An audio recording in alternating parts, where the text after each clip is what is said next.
Masechet Baba Metzia, traité Baba Metzia, Daf Pechet, feuille numéro 88. Nous sommes à la feuille 87, à la dernière ligne. Amar Rabbi Yannai dit, Heina Tevel Mitrayev B'Maaser, les produits de la récolte, dont on n'a pas encore effectué les prélèvements, non l'obligation des prélèvements de la dîme, uniquement à Tchiré Pnea Bayit, lorsque ils sont entrés dans la maison. Chez Neymar, comme il est dit, Bianti Akodesh Mina Bayit, versé dans Deutéronome, je me suis débarrassé de ce qui est saint dans la maison. Rabbi Yochanan Afilu Chatser Kovaat, et Rabbi Yochanan dit, même la cour, lorsque la récolte y entre, elle fixe ce moment-là pour l'obligation des prélèvements de la dîme. Chez les marques, comme il est dit, ils mangeront dans tes portes, c'est-à-dire les portes de tes cours, et ils seront rassasiés. Rabbi Yochanan Aketiv Minabayit. Et l'agma demande d'après Rabbi Yochanan, voilà qu'il est écrit de la maison. Amalach, Rabbi Yochanan te répondra, Chatser du milliard de bayit. C'est pour dire que la cour doit être ressemblante à la maison. Ma bayit amishtamer, avchatser amishtameret. De la même manière que la maison, c'est un endroit où les choses sont gardées, également il faut que ce soit une cour où les choses sont gardées. Et d'après Rabbi Yochanan, que fait-il du verset où il est écrit dans tes portes? Il répondra que de ce verset, on apprend qu'il faut faire entrer la récolte par une porte. La pouke der gagot ve karpifot de l'eau. Pour être sûr si c'est entré par les toits ou par les enclos à l'arrière des maisons, que là, il n'y aura pas l'obligation des prélèvements. Motiv Rav Chanina Chouza, Rav Chanina de Chouza a objecté à partir d'une braïta qui dit, écrit dans un verset dans le Deutéronome, Kenafshecha, concernant l'employé qui mangera les raisins selon ton envie, dit la Torah, Karnacho shel Poel, ainsi sera l'envie de l'employé, exactement comme l'envie du propriétaire, c'est-à-dire où il n'y aura pas d'obligation des prélèvements des dîmes.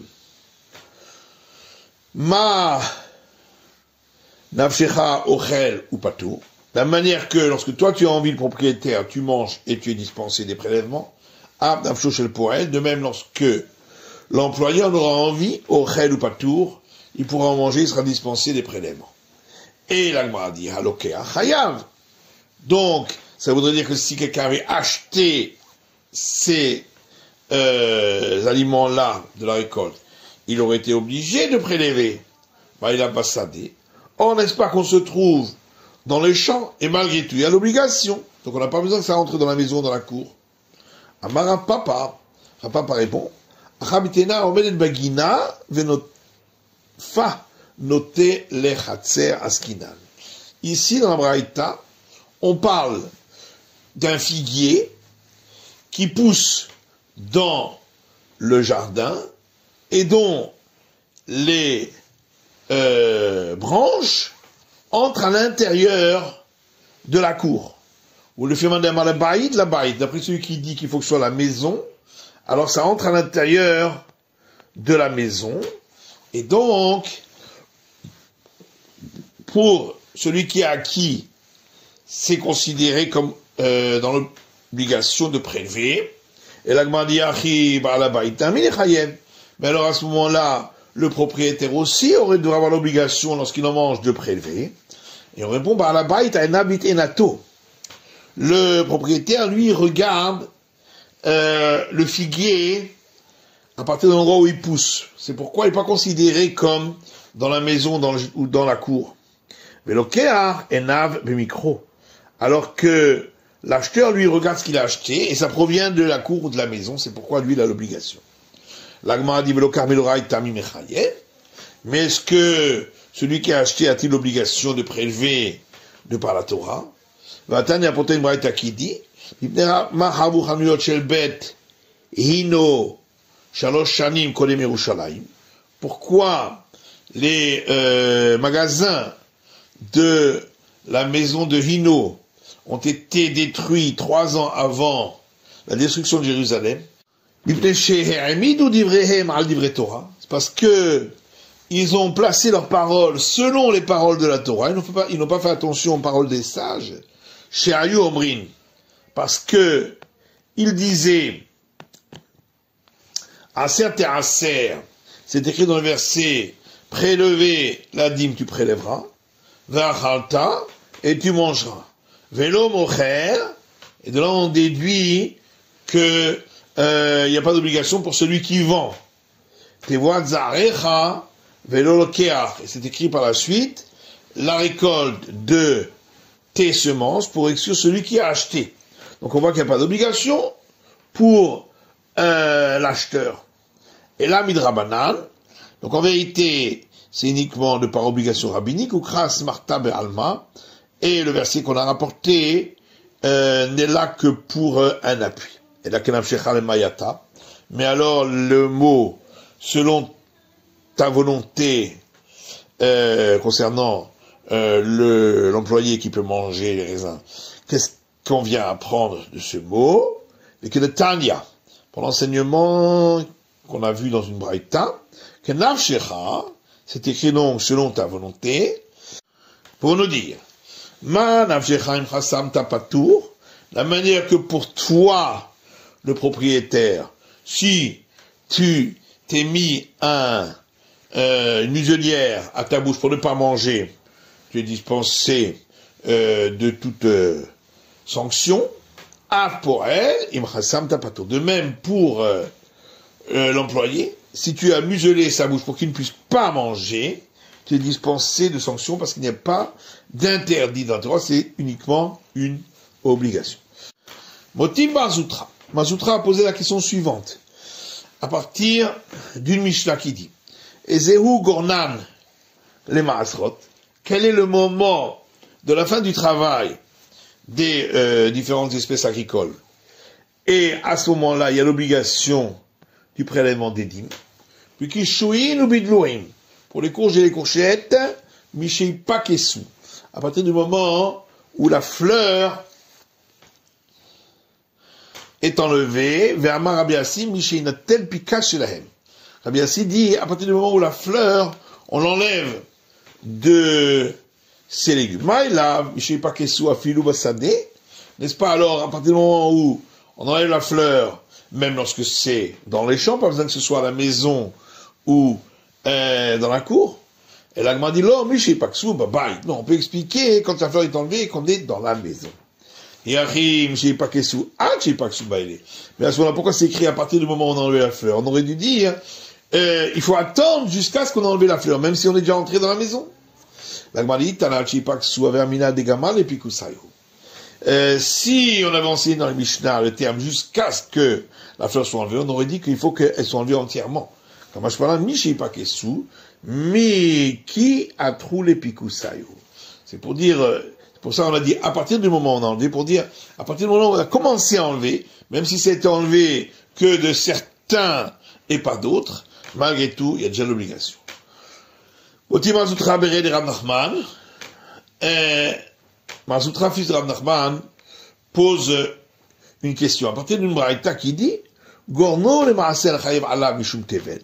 Quel est le moment où le fruit est considéré comme étant au stade de devoir prélever la dîme et qu'il est interdit de le consommer sans cela, Mishetigamem et l'Artam, à partir du moment où le travail de cette espèce a été terminé. Qu'est-ce qu'on appelle la fin du travail? Le moment où on a fini de les rassembler.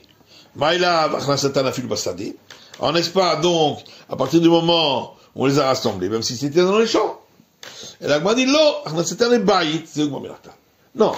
il s'agit de rassembler dans la maison. C'est à ce moment-là qu'on considère avoir terminé le travail. Ou si tu veux, on peut dire Kikama Rabbi Yanai, ce qu'a dit Rabbi Yanai qu'il faut que ce soit entré à la maison.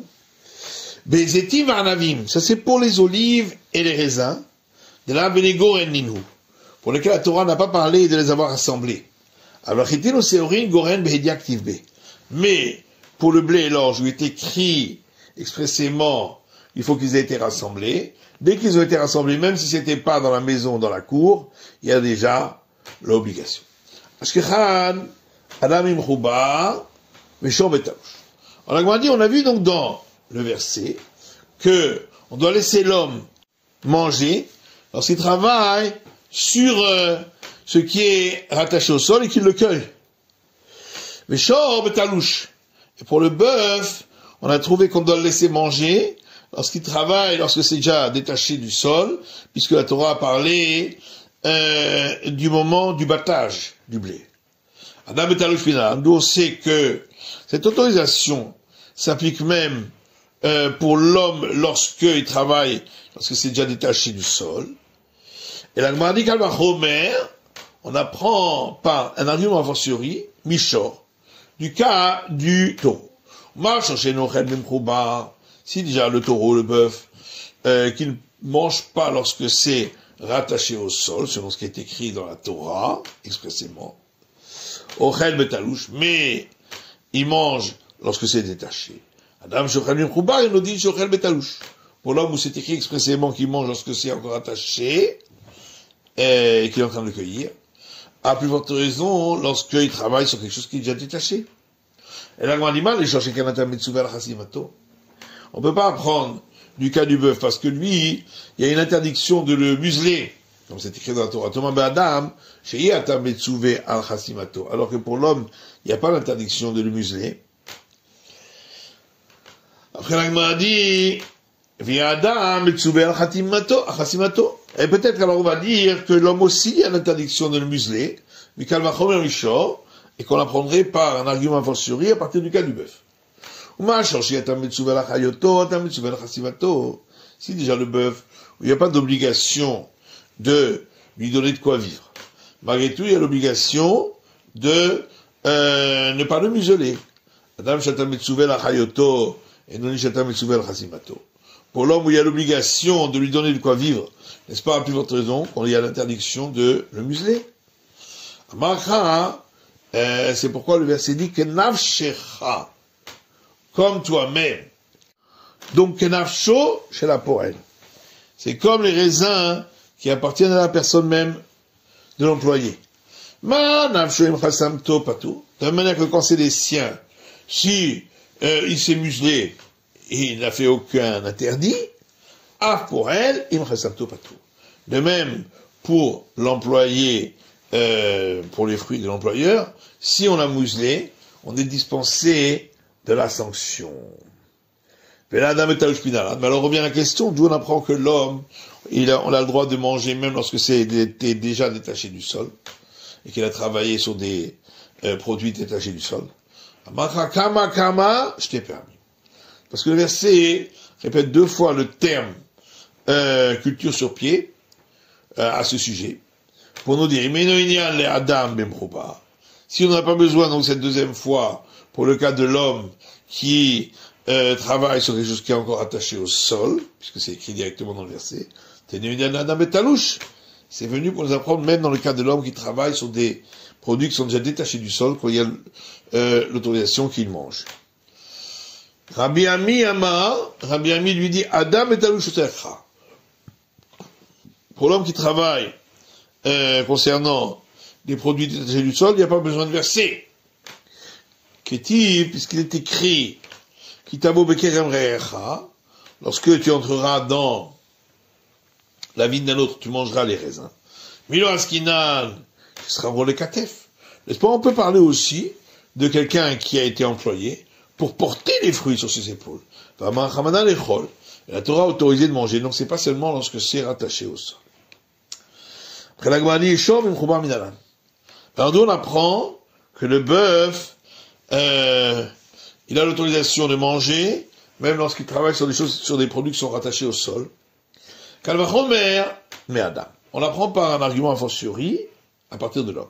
Madame chez Nochel Betalouch, si déjà l'homme, sur lequel le verset n'a pas dit expressément qu'il peut manger lorsque c'est détaché du sol. Malgré tout, on a autorisé de manger lorsque c'est encore attaché au sol. Le bœuf, où le verset dit expressément qu'il peut manger lorsque c'est détaché du sol. N'est-ce pas la plus forte raison qu'il mangera lorsque c'est rattaché au sol? Oui, mais l'homme c'est différent, parce que l'homme on a l'obligation de lui donner à manger, pour qu'il vive. Alors que pour le bœuf, il n'y a pas cette obligation de lui donner à manger pour qu'il vive. Et après, la Gemara dit, V'yeshor, Metsuvé, la Chayoto, mais Kalmachomer. Alors, il n'y a qu'à dire, pour le bœuf, il y a l'obligation de lui donner de quoi vivre, à partir d'un argument fortiori. Adam, si déjà l'homme, sur lequel il n'y a pas l'interdiction de museler, il y a quand même l'obligation de lui donner de quoi vivre. Pour le bœuf, où il y a l'interdiction de le museler, n'est-ce pas pour votre raison qu'il y aurait l'obligation de lui donner de quoi vivre? C'est pourquoi le verset dit, et ton frère vivra avec toi, pour dire ton frère a l'obligation de lui donner de quoi vivre, mais pas un bœuf. Mais alors revient la question. D'où on apprend que le bœuf a le droit de manger même lorsqu'il travaille sur quelque chose qui est rattaché au sol. Parce que le verset dit par deux fois il répète le terme de ton prochain. Puisqu'on n'en a pas besoin pour le cas de l'homme qui travaille sur quelque chose qui est rattaché au sol, parce qu'on a déjà vu que il a l'autorisation de manger, on utilisera alors pour le cas du bœuf qui travaille lorsque c'est rattaché au sol, on doit le laisser en manger. Ravina dit, on n'a pas besoin de verser ni pour l'homme qui travaille sur quelque chose qui est détaché du sol, ni pour le bœuf qui travaille sur quelque chose qui est attaché au sol. Dire-t-il, parce qu'il est écrit l'otarsam shor bedisho, tu ne muselleras pas le bœuf lorsqu'il bat les céréales. Or, nous savons que l'interdiction de museler, c'est pour tous les animaux. Ce qu'on apprend par une déduction, par similitude des termes. C'est écrit ici le terme bœuf et également pour le Shabbat. Alors le verset n'avait qu'à dire tout simplement que l'animal ne doit pas battre les céréales alors qu'il est muselé. Qu'est-ce qu'on a besoin d'écrire le terme bœuf? La coucher chosem le nersam. C'est pour faire une juxtaposition entre celui qui muselle, c'est-à-dire l'homme, et celui qui est muselé, c'est-à-dire le bœuf. Nersam le chosem, et d'un autre côté, une juxtaposition entre celui qui est muselé, le bœuf, et celui qui muselle l'homme. Ma chosem ochel bimchoubar. Donc de la même manière que l'homme mange lorsque il s'agit de produits qui sont encore rattachés au sol, Amersam ochel bimchoubar. De même, le bœuf qui est le muselé, nous aussi peut manger lorsque c'est détaché du sol. Manersam ochel betalouche. De la manière qu'on a vu que celui qui est muselé, c'est-à-dire le bœuf, il peut manger lorsque il travaille sur quelque chose qui est détaché du sol. Afrosem, de même celui qui muselle, c'est-à-dire l'homme, ochel betalouche, peut manger parce qu'il est un employé et qui travaille sur donc des produits qui sont détachés du sol. C'est la fin de l'étude du Daf Pechet de la feuille numéro 88.